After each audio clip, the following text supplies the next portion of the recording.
Hey everyone, Eric Bible with the Bible Team at Neo Home Loans, and today I'm here to talk to you about, is now still a good time to sell your home?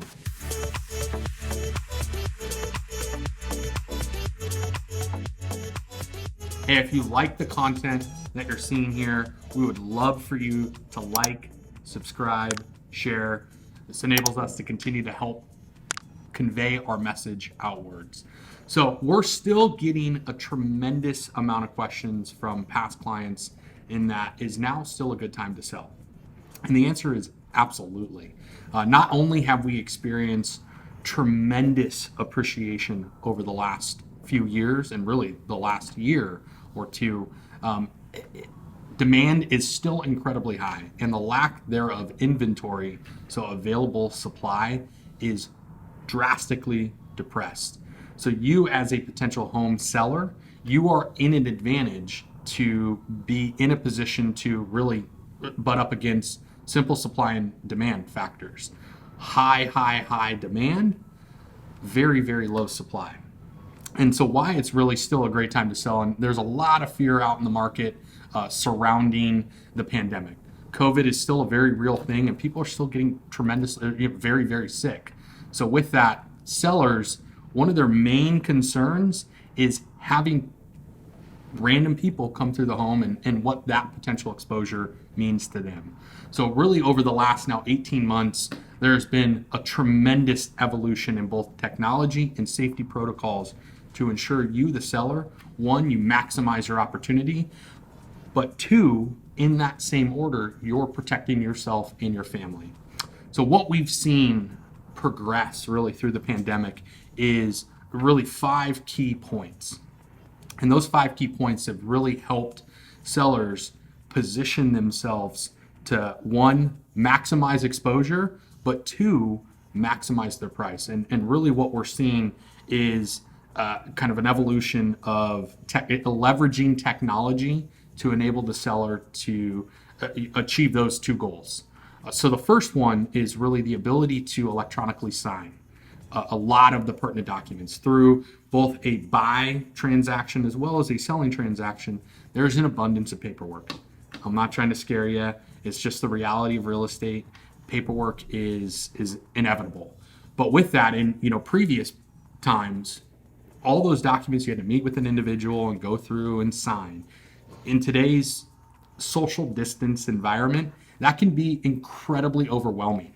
So with technology, the ability to take that information and sign in the comfort of your own home, incredibly beneficial. Another key point here is the expansion of the local MLS, multiple listing services, and those similar platforms to broaden the reach of your property. So the Zillows, the Redfins, Realtor.com, really maximizing your exposure. In our previous life, there would be homes that would hit the market and a potential buyer would have to drive around with the realtor, go look at open houses. So really limiting the number of properties that one can view in a day.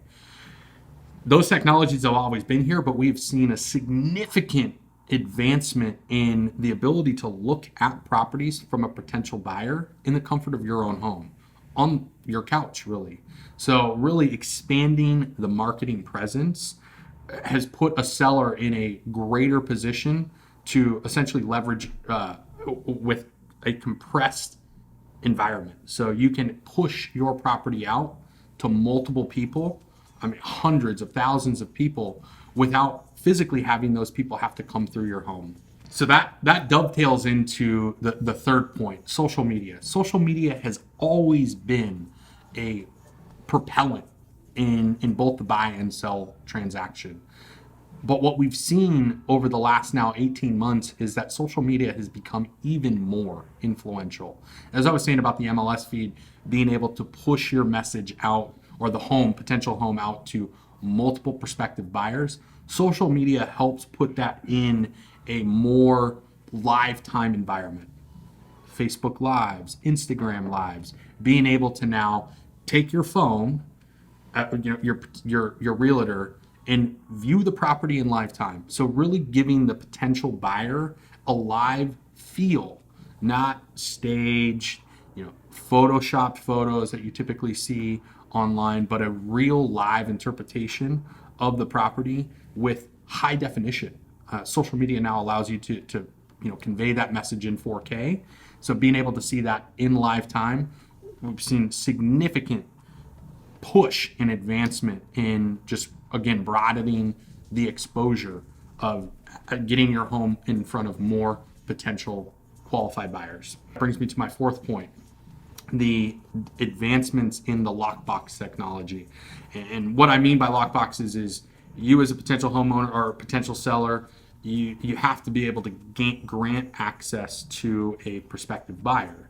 Before, a realtor would have to meet there, exchange keys, and allow someone to come in. Well, now there's been significant advancements in the lockbox technology that, if anyone stayed at an Airbnb, typically you're not met by the host. There's a key code that you would put in, and you can tailor those key codes to however many people need to have that key code, and you can turn them off as needed. So really, the advancements in the lockbox technology has enabled you to really, or your realtor to really control the individuals that now come and view the home. So really avoiding looky-loos, avoiding people that are just out, hey, let's go look at a house, we potentially get some own ideas for our own, but really compressing that ability to enter the home to those who you only want to enter the home.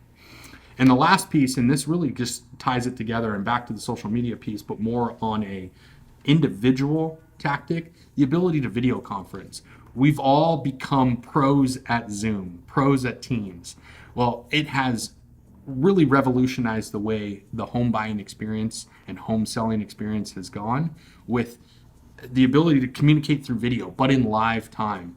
So here again, having your realtor at the property in real time, like as I was saying in social media, but hey, I want to see that closet. Can you open it up? Show me the floor. Show me the ceilings. Oh, can you open up the oven? I want to look inside, without physically having to be there. So the ability to experience the property, again, from the comfort of your own home. Another key point that I want to make sure that I touch on, and again, as a potential seller, a lot of the concern about putting your home on the market is around fear of contracting a potential sickness.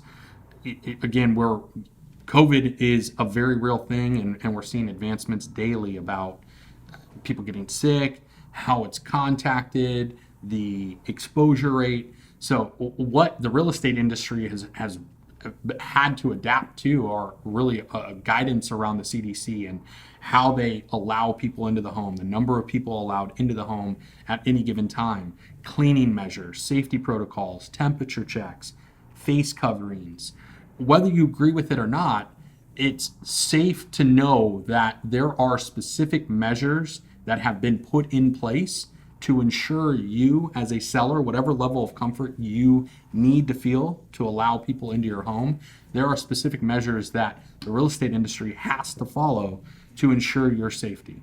Biggest thing that we want here is to know that you and your family, if you make the decision to sell your home, you are protected. You're not going to put yourself into a position of, just some random people walking through the home with no checks and balances in place. They are there, and really at this point, I don't see them going anywhere anytime soon. So all these items, and why I share that with you, again, has truly revolutionized the way your home is sold. So again, why we're continuing to get all these questions of, is now still a good time to buy? We're equally getting that same message, well, is now still a good time to sell? And the answer to that question is absolutely. It is now an amazing time to sell your property. And here, we would love the opportunity to assist you down that path. If you or someone has any questions or would like to know more, please reach out to us today. Thank you.